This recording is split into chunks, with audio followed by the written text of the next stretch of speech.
大家好，我是新医院急诊科冯凯玉医师。那今年是2020年，终于快结束了。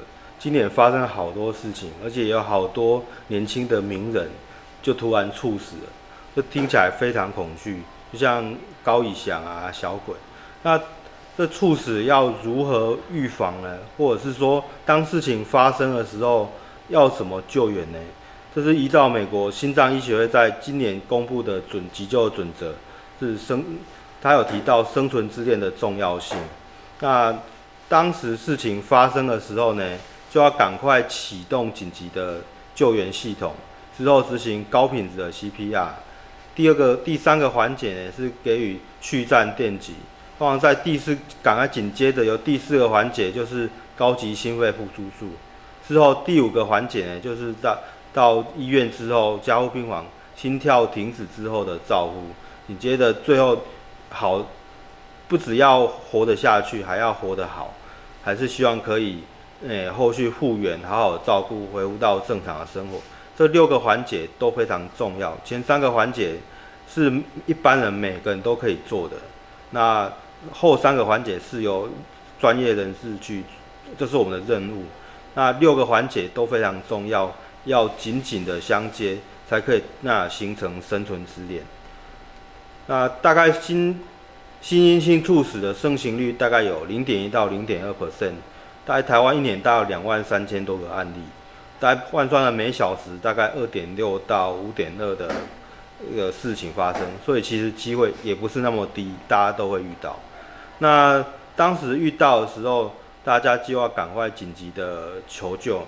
那求救之后就打给119，打到119之后，他告诉他说，那地址在哪里？有什么明显的地标啊？然后当时是发生什么事？甚至有多少人需要求救？那打完之后也不要立刻挂断电话。119他们现在都有很专业的线上派遣人员。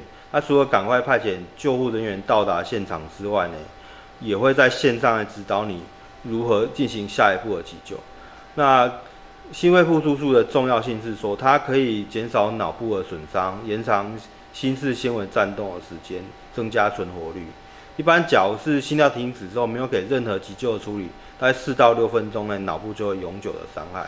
可是通常呢，猝死之前呢，心律不整，成人大概有80% 都是心室纤维颤动，其实就是看起来像死了，可是这是假死，因为呢，他没有呼吸没有脉搏也没有反应，可是心电图接上去呢，它是心室纤维颤动，所以这时候呢，脚可以靠有效的压胸，再加上电击之后，就有70% 成功的机会。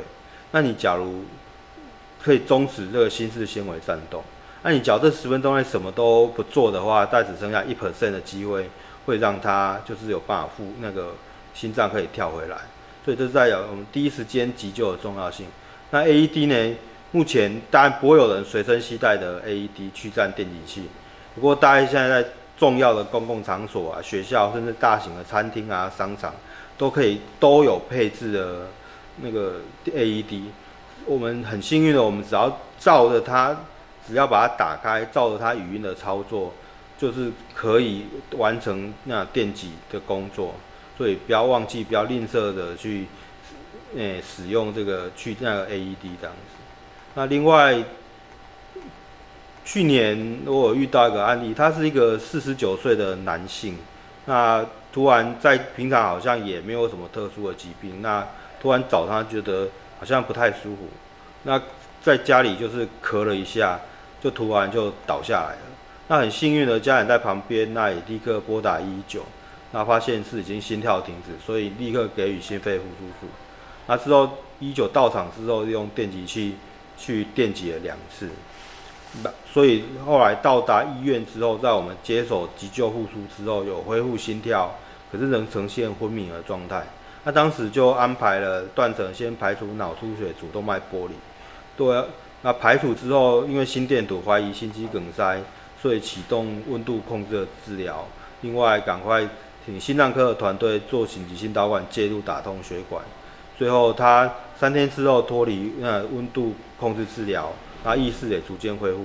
5天之后他脱离呼吸器下床复健，7天之后转出加护病房，12天之后2个礼拜内他就成功的出院，鬼门关前走了一段，所以这个真的是非常重要。那简单来说，民众版的操作非常简单，就是叫压电。第一呢，确认现场环境安全之后，要拍病人，确定没有反应、没有呼吸，就赶快第2步赶快叫人，赶快求救，叫人顺便把 AED 拿过来，然后尽快的压胸。最后 AED 来的时候，使用 AED 开、贴、插电去电击。以上这就是我为大家简单报告的，谢谢。